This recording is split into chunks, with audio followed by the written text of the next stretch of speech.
He was just 6 years old, wide-eyed, curious, and full of wonder. But in the blink of an eye, a peaceful day at the wildlife park turned into a heart-stopping emergency when little Nolan fell into a lion enclosure, and the lions noticed. Just when it seemed all hope was lost, something incredible happened. An unlikely hero from the shadows stepped forward, changing everything in a way no one could have predicted. If you're new to the channel, make sure to subscribe, like the video, and tell us in the comments where you're watching from. Now let's jump into the story. The morning sun rose slowly over Green Hollow Wildlife Park, painting the sky with soft gold and warm orange. A thin layer of mist floated above the trees, while birds sang the first songs of the day. The park was just waking up, but already, visitors were arriving, families, students, and animal lovers eager to see creatures from distant lands. Among them was a small boy named Nolan. He was only 6 years old with a round face, wide brown eyes, and a head full of curly hair that never quite stayed in place. Nolan had never been to a place like this before. He walked between his parents, Marta and Benno, gripping his stuffed rabbit in one hand and holding his mother's hand with the other. Though that grip loosened every time something new caught his attention. To Nolan, Green Hollow felt like a different world. He saw bright pink flamingos balancing on one leg. He watched lemurs leap across ropes, their striped tails bouncing behind them. He laughed at the sleepy turtles stacked on top of each other like small green stones. But it wasn't just fun for him. Nolan wasn't like most kids his age. While others might run past an exhibit after a few seconds, he stood still, watching. His eyes didn't just see, they studied. He listened carefully to the animal guides. He read signs out loud, stumbling over the hard words, but never giving up. "Do the animals like living here?" he asked his dad as they walked by a giraffe enclosure. Benno smiled. "The park keeps them safe. It's not the wild, but they're cared for." Nolan looked up at the tall giraffe as it bent its neck to nibble on a tree. "I hope they're happy." They passed the reptile house, then the aviary full of singing parrots. At each stop, Nolan had 1,000 questions. Marta answered some. Benno answered others, but many were too big to explain. Still, Nolan kept asking. Later, they came to the largest exhibit in the park, the lion sanctuary. It was built to look like a savanna, with golden grass, rocks, and dry trees. A tall fence surrounded the area, but the observation deck gave visitors a clear view from above. A few other families were already there, looking over the railing. Nolan pushed forward gently and stood on his toes. Then he saw them. 4 lionesses lay stretched out in the sun, their sleek bodies still, their eyes half closed. They looked calm, peaceful, like they didn't have a care in the world. But just behind them, under the shade of a low tree, was a lion, a massive one. His mane was thick and golden like fire caught in fur. He wasn't asleep. He was watching. Nolan stared. Something about the lion's eyes gave him chills. Not from fear, but from a strange feeling he didn't have words for. It was like the lion could see straight into him. He didn't even notice when his parents began to walk away toward the next exhibit. He was so focused, leaning over the rail just a little, trying to see more. His fingers wrapped around the metal. The platform wasn't dangerous. It was built for safety. But Nolan was small and his sense of wonder was big. Just beyond the railing, a butterfly drifted past, glowing blue in the sun. It dipped and fluttered over the fence line, as if inviting him to follow. Without thinking, Nolan slipped away from the crowd. No one noticed, not at first. He moved to a quieter section of the viewing area, where the crowd was thinner. There, a low section of railing had been slightly bent. It had probably been that way for a while, unnoticed. To a child Nolan's size, it looked like an opening to adventure. He leaned closer. His foot caught the edge. There was a soft gasp, a short slip, and then silence. He had fallen. It happened so quickly. One moment, the boy was peering over the railing, and the next he was gone from view. The world seemed to stop. A nearby visitor turned to say something, but the words never left their mouth. Then came the first scream. Marta. Benno. Their voices cracked the quiet like lightning. Nolan! People rushed to the edge, pointing. Below them, on the grassy floor of the lion enclosure, was a small shape. A boy. Nolan. He was sitting up slowly, dazed, rubbing his elbow. Around him, the world was silent. The lionesses lifted their heads, eyes narrowing. The male lion remained still, but his ears turned forward, focused. Up on the viewing deck, Marta's hands shook. Benno yelled for help. Rangers began shouting into radios. Panic spread. Down below, Nolan stood up on wobbly legs. He didn't cry. Not yet. He looked around, confused, then scared. He saw the lions now, saw how close they were, and how far his parents were. One of the lionesses stood, and in that instant a shadow moved in a different enclosure, just beyond the lion's domain. Something had seen everything, and it was watching too. Time seemed to slow as the people on the observation deck stared in horror. Nolan had fallen. He was inside the lion enclosure. What had started as a beautiful day at Green Hollow Wildlife Park had suddenly turned into a nightmare. Marta's cries echoed through the sanctuary. Benno tried to jump the railing, but a park staff member stopped him just in time. We're calling for help. Please stay back, the ranger shouted, already speaking into a small radio clipped to his vest. Nolan stood frozen on the grass below. The fall hadn't hurt him much, just a scrape on his knee and a sore elbow. But what surrounded him now was far more dangerous than any injury. He was no longer a visitor. He was inside the world of wild animals. The lioness closest to him had risen to her feet. Her eyes were locked on the strange small figure that had suddenly appeared in her space.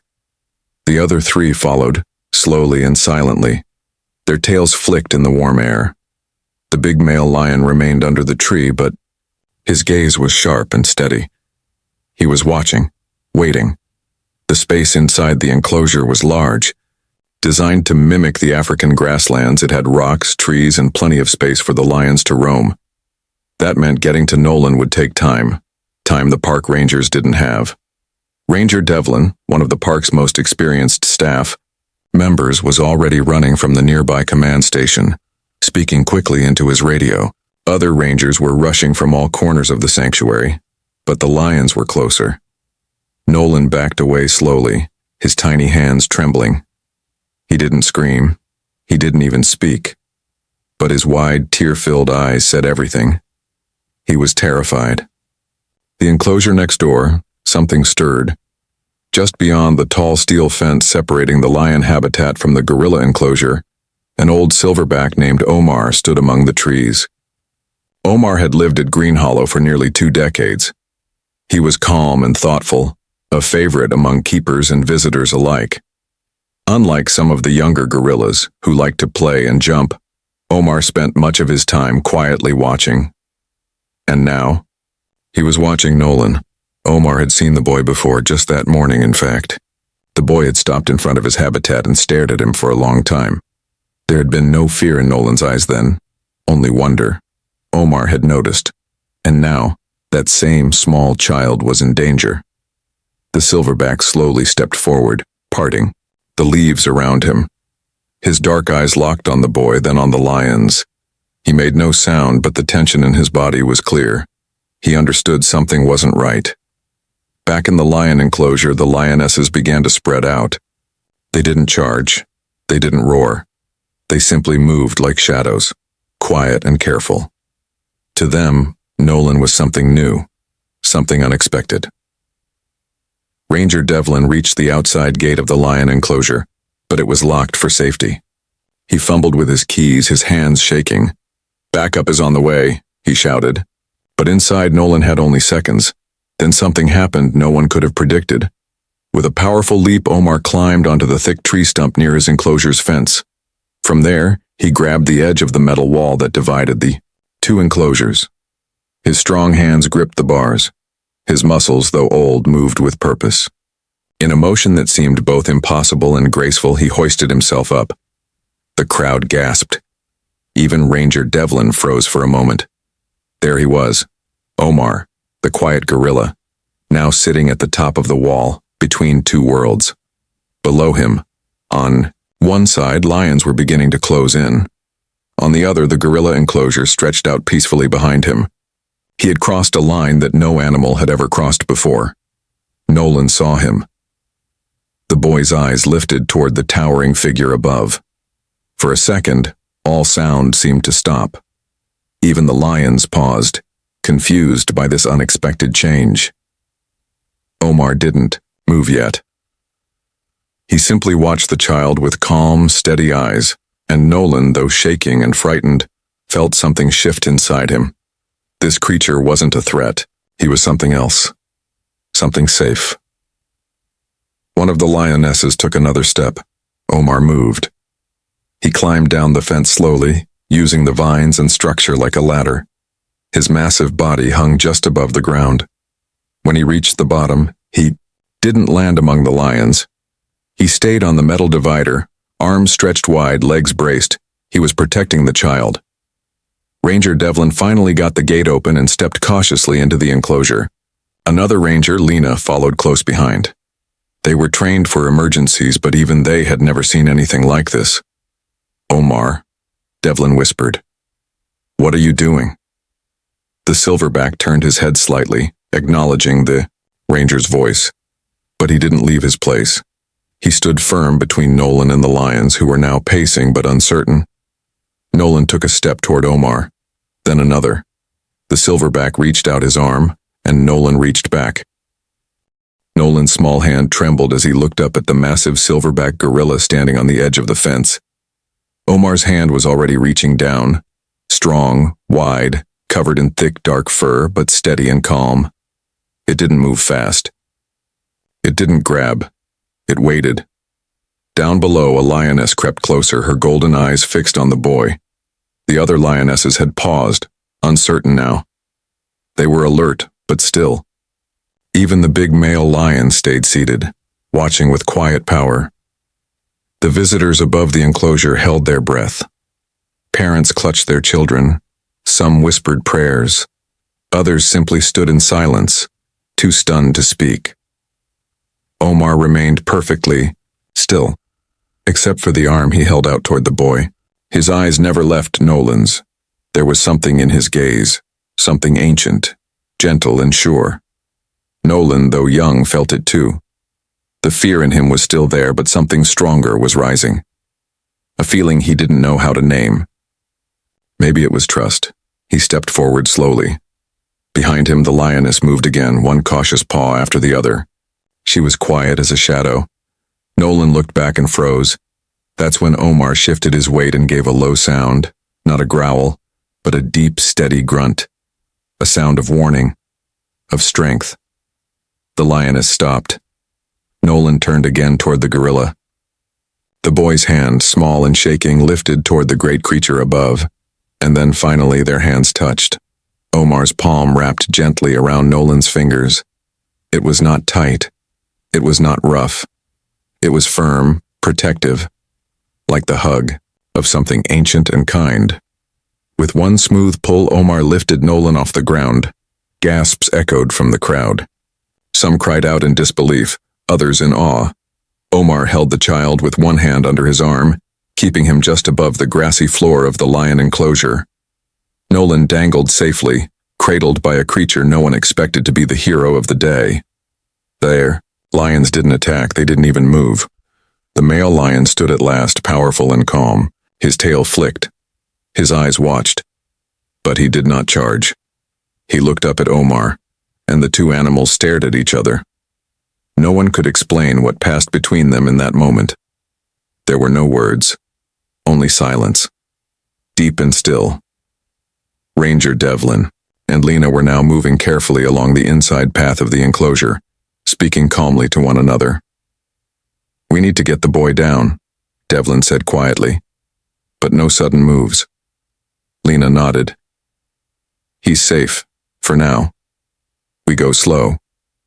Omar, still holding Nolan, climbed a little higher on the fence structure. With his free hand, he steadied himself against a support bar.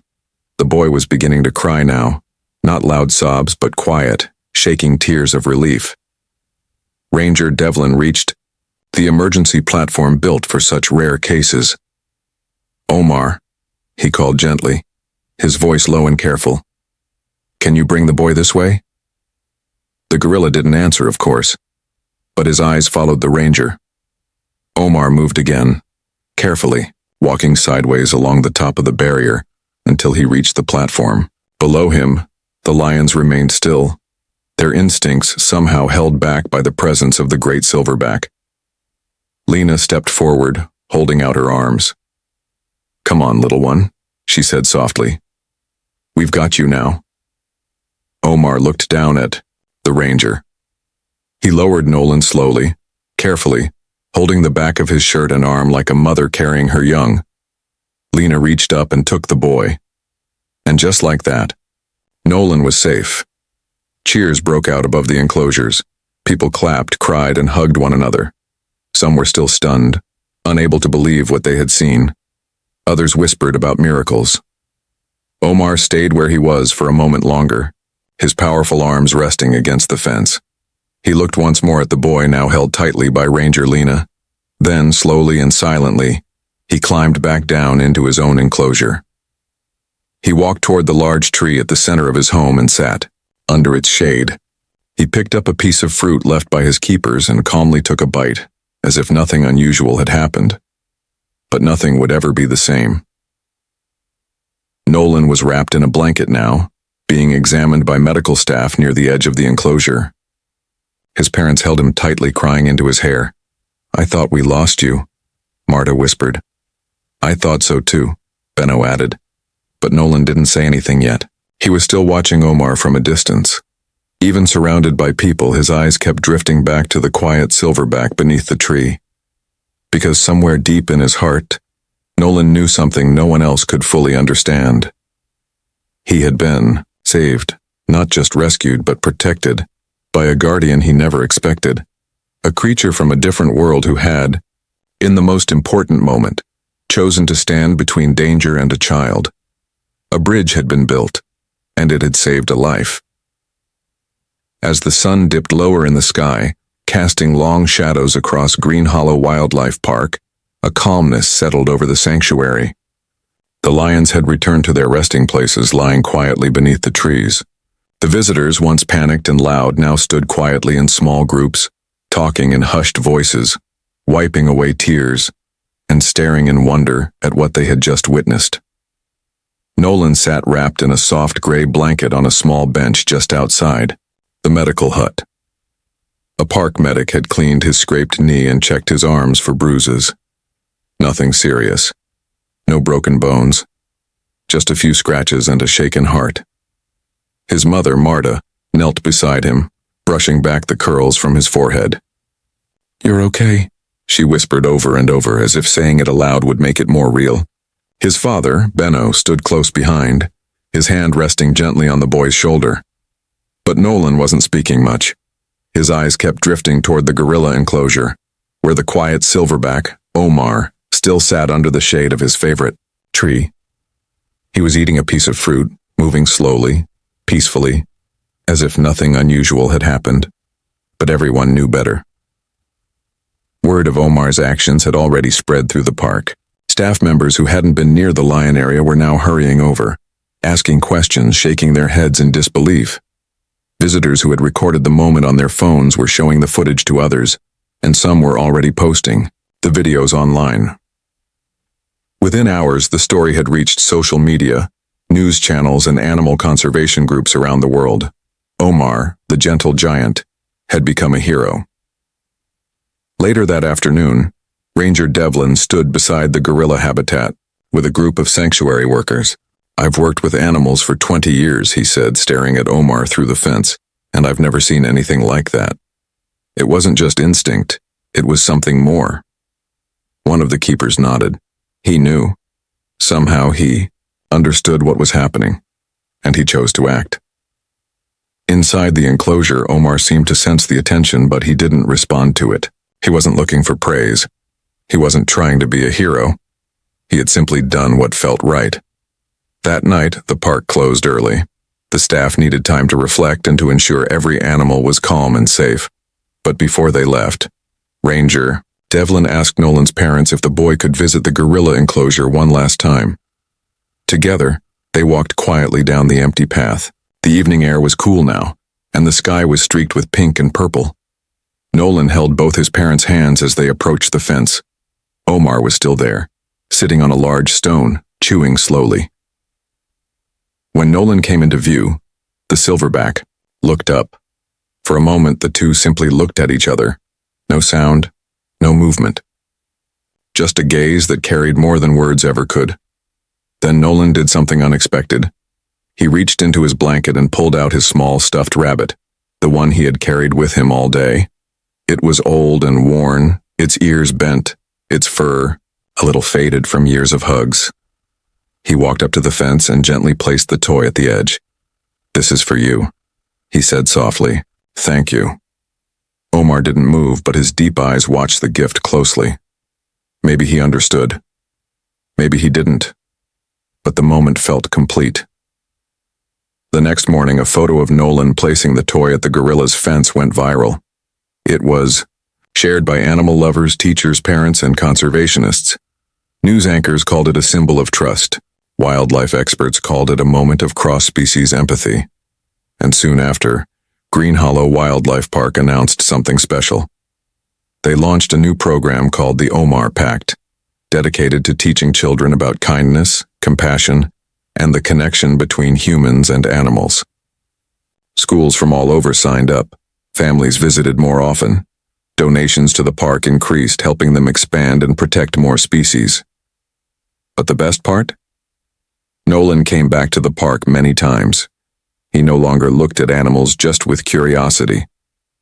Now he looked with understanding, with respect. Omar lived for many more years after that day.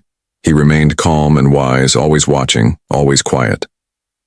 And though he never crossed that fence again, he didn't have to, because what he did that one time was enough to change lives, especially one small boy's. And for everyone who saw it, either in person or through a screen, the image of a gorilla's hand reaching out to save a child became something unforgettable. A story passed down, a lesson in courage, in calm, and in caring. Because sometimes heroes don't roar. Sometimes they reach out with an open hand, and they give the world a gift it never expected.